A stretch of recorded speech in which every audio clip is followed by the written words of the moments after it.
வணக்கம். இன்னைக்கு நான் கிச்சனில் இருக்கிற பொருட்களை வச்சு எந்தவித கெமிக்கல்ஸும் இல்லாமல் ஒரு நல்ல ஒரு ஃபேஸ் வாஷ் எப்படி ரெடி பண்ணுறதுங்கிறத பார்க்கலாம். இதால் முகத்தில் உள்ள கருந்திட்டுகள் மறையும், பருக்களால் ஏற்பட்ட வடுக்களும் மறையும், முகம் நல்ல பொலிவுடனும் இருக்கும். முதல்ல இதுக்கு தேவையானது கடலைப்பருப்பு,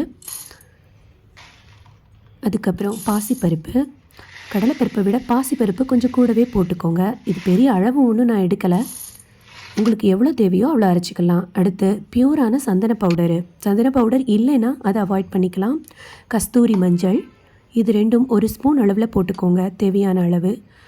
அப்புறம் முக்கியமான விஷயம் வெந்தயம் கொஞ்சம் கூடவே போட்டுக்கோங்க. 1 ஸ்பூன் இல்லை 1.5 ஸ்பூன் போட்டுக்கோங்க. இது 1 வாரத்துக்கு தேவையான அளவு நான் அரைச்சி எடுத்திருக்கேன். இப்போ நல்லா அரைச்சி எடுத்தாச்சு. இது ரொம்ப கொரகொரப்பாகவும் இருக்கணும்ன்ட்டு இல்லை, அதே மாதிரி ரொம்பவும் நைஸாகவும் அரைக்க வேண்டாம்.